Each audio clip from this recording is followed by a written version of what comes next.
แต่ผมเรื่องราวบางยองนะแล้วก็หลากหลายผมหนึ่งในสั่งประชาชนบางยองที่เขาเก่งครับตอนนี้สลาบางยองหลายคนจะรู้จักเคยมันในครั้งหนึ่งนะเขาช่างตีเงินสลาตีเงินตีคำนะไล่หมูเนาะใส่หางก็เห็ดมันเนาะเข็มขัดครับผมเข็มขัดอันนี้เห็ดยังเป็นยังเห็ดสร้างเห็ดใส่หางที่เรียกว่าเข็มขัด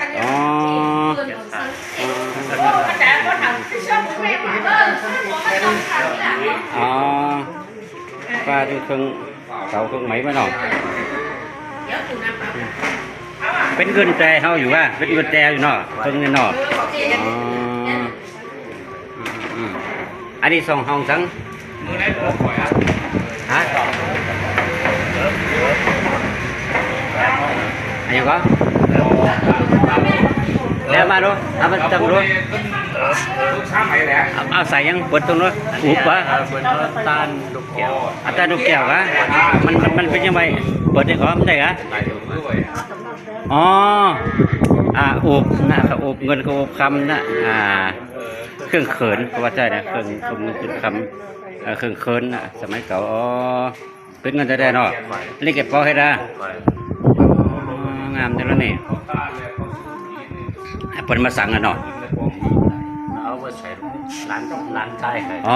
ร้านใจบทตีเบงบทตีเบงร้านนี้ไปจ้างกันผมเป็นเครื่องบูชาเนาะบทพระเจ้าเนาะ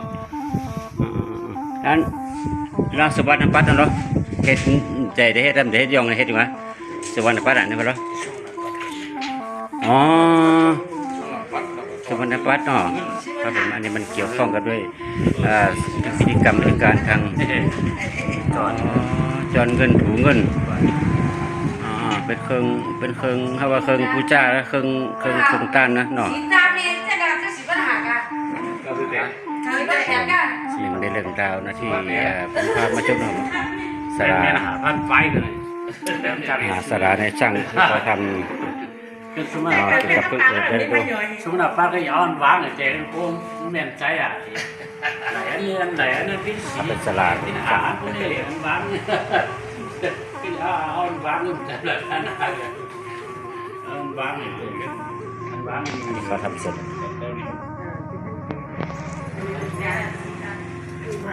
สาราสร้างหรือว่าเป็นหนึ่งในบางยองที่ยังรักษาเรียกว่าเป็นงานฝีมืออยู่ครับผมแต่ผมจะรู้เรื่องเงินเตาว่าสร้าง10 หมู่โอ้เงินงามเลย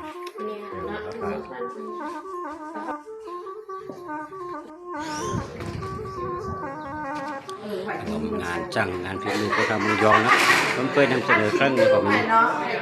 ช่างด้วยช่างเงินช่างตีเงินเรียกว่าหลากหลายนะเข็มขัดก็ทำดาบแล้วก็มีเนาะแล้วนั่นก็ตีกันดาบมันน่ะอันที่พักดาบมันน่ะพักดาบมันก็เฮ็ดนะพักดาบนะเอาไปต้องกับเนาะต้องพักดาบนั่นน่ะได้ก่อนดาบแล้วดาบห้องแล้วห้องดาบหรือห้องนี้แล้วหรือว่าดาบผ้ามีดาบไม่ต้องเรางามเฮ้ยฮะแต่จริงตุ้งนี่วันแล้วเขาว่าแล้วฮะจะมุดอีกว่าโอ้ดีกันยังเฮ็ดแบบเปิ้ลได้เอาหลบได้เดี๋ยวไว้ที่ได้ปัญหาอะไรระดับงานจ้างนี่เสียงจ้างตั้งไหนไปจะได้มาเห็นได้ดูหรองานนี่นะงานจ้างเนาะดับงานจ้างแล้วเนี่ยอันนี้ตีเงินครับผมก็หนึ่งในงานฝีมือของทางเมืองยองที่ผมทำ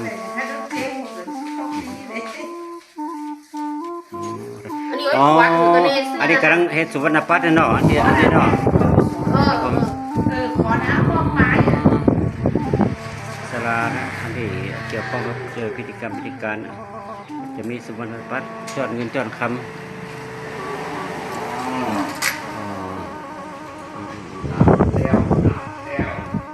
แล้วโอ้โอเคเลยงาม ผู้ว่างานเตะกระเด็นตัว ๆพามาชมนะผม กระดานงานมันนั่นนั่นด้วยแหละ งาช้าง งานหลังก็ดีแล้วน่ะ เขาเป็นช่างชรา แม่บ้านแม่ก็โดนเขาคนเอาอันเขาลงเอาไว้แล้ว เอาเลยเปิดลืมไหลนะคนเก่าออกกลับว่ะ ไม่ได้ถอดปลั๊กเขาดูแล้ว จ แต่ อ ว่า ด เดี๋ยว ตา เกรง ย ใจเขา ตาย เลย มาการ ดูจันเดาก็พอ เฮ็ด นะ ไม่เคยมาเฮ็ดแล้วแหละแต่การหีบเอาเตืองหีบเอาเตืองแหละอันนี้ก็ตอนนี้ จะให้ซักแต่นั่น โอ้ เอาแต่ดี งานฝีมือส ตา ลา ตา ทาง เตะ บางยอง ส่วนป้าจะปก น่า ยู จะมี อันนู้น หนึ่ง เปิด เดือนบางยองเขาพามาชมนะ อืม เดี๋ยวดูเรื่องเอาเรื่องอื่นต่อนะขอบคุณครับผม